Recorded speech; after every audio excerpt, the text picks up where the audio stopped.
సత్యనారాయణ. ఇప్పుడు కూటమి ప్రభుత్వం అధికారంలోకి వచ్చింది, చంద్రబాబు నాయుడు గారు ముఖ్యమంత్రి అయ్యారు. చంద్రబాబు గారి పరిపాలన ఏ రకంగా ఉంది? బ్రహ్మాండంగా ఉంది. పరిపాలన బాగుంది. చంద్రబాబు నాయుడు గారు 4,000 రూపాయలు ఫంక్షన్ అన్నారు. వైఎస్ జగన్మోహన్ రెడ్డి 3,000 అని చెప్పాడు. 250 250 250 పెంచుకుంటా చివరాగర్లో 3,000 ఇచ్చాడు. కానీ చంద్రబాబు గారు అలా చేయకుండా ఒకేసారి 7,000 ఒకేసారి 4,000 ఇచ్చారు. దీన్ని ఎలా చూడొచ్చు? అసలు బ్రహ్మాండంగా చూడొచ్చు. ఫస్ట్ నెలలోనే 7,000 అన్నాడు గెలిస్తే. అవి 4 ఈ 3 7,000 ఇచ్చాడు. రెండో నెలలో 4,000. పొడిసారికి వచ్చేస్తున్నాయి. బ్రహ్మాండంగా ఉంది పరిపాలన. రేపు బస్సులు కూడా ఫ్రీ అంటున్నారు. ఆల్రెడీ 1,400 బస్సులు రిలీజ్ చేశారు. ఆ పరిపాలన బాగుంది. కూటమి పరిపాలన నెంబర్ 1గా ఉంది. బాబు గారు, ఇప్పుడు చంద్రబాబు నాయుడు గారు ఎంత మంచి పరిపాలన చేస్తుంటే వైఎస్ జగన్మోహన్ రెడ్డి ఆంధ్ర రాష్ట్రంలో అరాచకాలు దౌర్జన్యాలు పెరిగిపోయినాయని చెప్పి ఢిల్లీకి వెళ్ళి ధర్నా చేస్తున్నాడు. రాష్ట్రంలో రాష్ట్రపతి కావాలని చెప్పి మాట్లాడుతున్నాడు. ఎంతవరకు అది అసలు అంతా కలిసి 2 నెలలు అవ్వలేదు. రాష్ట్రపతి పాలన అంటే 164 సీట్లు వస్తే అసలు ఏం మాట్లాడుతున్నాడు ఏంటి, వాడికి మైండ్ పోయింది. అసలు ఏం అర్థం లేదు. అసలు అదేం కాదు. ఇవన్నీ కావాలని ఏదో మాట్లాడటమే కానీ అసలు ఈ 5 ఏళ్ల పాటు ఏమీ జరగదు. అసలు 2 నెలలకే రాష్ట్రపతి పరిపాలన అంటే మరి వీడు చేసినప్పుడు రాష్ట్రపతి పరిపాలన లేదురా. అసలు ఏముండదు. బ్రహ్మాండంగా ఉంది. అసెంబ్లీకి జగన్ మాట్లాడుకుందామంటే అసెంబ్లీకి రావట్లా. అసలు ఏది అక్కడ రాలేదుగా. 18 సీట్లు 20 రావాలంట. 18 సీట్లు రావాలి. మరి 11 వచ్చినాయి. అక్కడ వెళ్ళి మాట్లాడడానికి కూడా స్కోప్ లేదుగా. ఇక ఎన్నైనా చెప్తాడు. ఇక బయట ఉండేవాడు లోపలికి వెళ్ళేది లేదు కదా. మరి ఇంక లేనప్పుడు ఏం చేస్తాం? అధికారంలో ఉన్నవాళ్ళ మీద లేనివాడు ఎప్పుడు దుమ్ము దులుపుదామని లెక్కేస్తూ ఉంటాడు. అంతేగాని ఏం లేదు. కూటమి పరిపాలన బ్రహ్మాండంగా ఉంది. ఇప్పుడు చంద్రబాబు గారు ముఖ్యమంత్రి, డిప్యూటీ సీఎం పవన్ కళ్యాణ్ గారు వీరిద్దరి కలయికతో అమరావతి రాజధాని నిర్మాణం కోసం 15,000 కోట్ల రూపాయల నిధులు తీసుకొచ్చారు. దీన్ని ఎలా చూడవచ్చు? తీసుకొచ్చా అసలు మరి కూటమి ప్రభుత్వం వీళ్ళు అనుకున్న దానికి మోదీ గారు కలవటానికి అక్కడ కూడా ఆయన ప్రభుత్వం రావటానికి అన్నిటికీ సరిపోయింది. ఈ దెబ్బతో పోలవరం పూర్తి అయిపోద్ది. అమరావతి పూర్తి కాకపోయినా 3 వంతులు పూర్తి అయిపోద్ది. ఈ అయాంలో పరిపాలన బాగుంది. చంద్రబాబు గారు ముఖ్యమంత్రి అయిన తర్వాత కింద స్థాయి ఉద్యోగస్తులు ఉన్నారు కదా, విఆర్ఓలు వీళ్ళందరూ ప్రతి ఒక్కరూ సరిగ్గా వాళ్ళ పనులు ఇప్పుడు స్టార్ట్ అయినాయి, సరిగ్గా చేస్తున్నారు.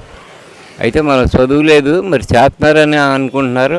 పరిపాలన అసలు ఇప్పుడే మొదలైంది. 2 నెలలుగా కనీసం 1 సంవత్సరం 6 నెలలు అయితే పని ఈ రకంగా జరుగుతుంది అనుకోవచ్చు. అసలు అదేం లేదు కదా. రోడ్లు మరమ్మతులు ప్రారంభించారు, కరెంటు పోలన్నీ మారుస్తున్నారు, అన్నీ చేస్తున్నారు. అయిపోయింది. రోడ్లు చాలా మట్టుగా ప్యాచ్ వర్క్ అన్నారు, మరి అన్నీ అయిపోయినాయి.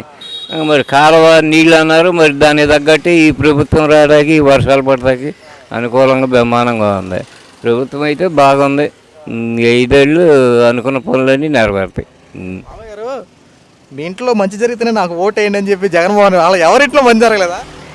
ఏమో ఇక అన్నీ ఆ భగవంతుడికే తెలియాలి.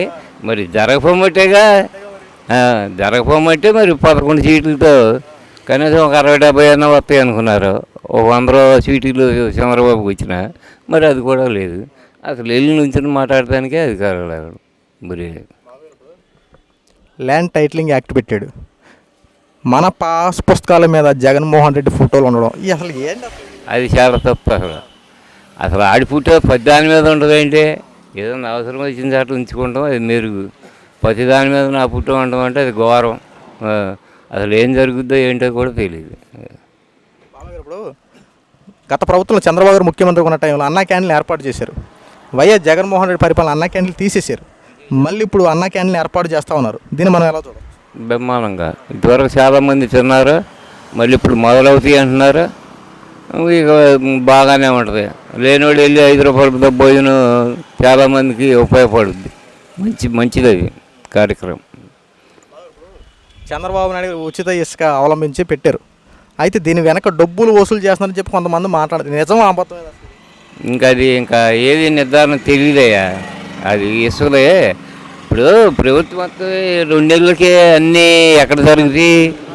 1 సంవత్సరం అన్నా అయితే అలా రోజు అట్లు ఏం జరుగుతుందనేది తెలుసుద్ది. కానీ ఒక 2 నెలల్లోనే డబ్బులు ఎంగుతున్నారు 5 ఎంగుతున్నారు అనేది ఇది అంతా గాలిపోకారే కానీ ఇంకేమి తెలియదు. 1 సంవత్సరం అన్నా పోతే జనం అనుకున్నట్టు ఆడేమైనా డబ్బులు తీసుకుంటే అప్పుడు తెలుసుద్ది. ఇప్పుడు చంద్రబాబు నాయుడు గారు అలాగే ఆల్రెడీ 3 సార్లు ముఖ్యమంత్రి అయిన వ్యక్తి. వైఎస్ జగన్మోహన్ రెడ్డి ఒకసారి అయ్యాడు. వీళ్ళిద్దరిలో ప్రజల పక్షాన ఉన్న నిజమైన నాయకుడు ఎవరు? మరి చంద్రబాబు కాబట్టి మరి 3 సార్లు ముఖ్యమంత్రి అయ్యాడు. వీడు ఒకసారిగా అంతా అయిపోయింది. ఒకసారికి మొత్తం బాగొట్టుకున్నాడు. మరి పరిపాలన బాగుండబట్టేగా మరి 3 సార్లు అయ్యాడు. 3 రాజధానులని కాలయాపన చేసి మొత్తం రాజధాని లేకుండా చేశాడు. కొంత అసలు అది ఎరుపుతాం. ఎక్కడ పెట్టుకున్నట్టే బాగుండేది, అది శుద్ధ ఎరుపు అసలు. ఇటు ఈ గుడివాడకి కొడాలని పరిస్థితి ఏంటి? అవి మనకి ఇక తెలియదయ్యా. అసలు వాడిపోయిన తర్వాత ఎవడెక్కడ ఉన్నాడు, ఎవరు ఉండారో పోయారో అసలు ఆ గొడవలు కూడా తెలియదు. ఇటు వల్లభనేని వంశీ అరెస్ట్ అయ్యాడని చెప్పారు. ఆడు అసలు మరి ఇక మళ్ళీ కనపడలేదు. మరి ఆడేమైపోయాడు. ఇప్పుడు ఈ పోయిన వాళ్ళంతా అసలు ఎక్కడ ఉన్నారో, ఎటు పోయారో, ఉంటారో లేకపోతే ఇతర దేశాలు దెంగుతారో ఏమీ తెలియదు.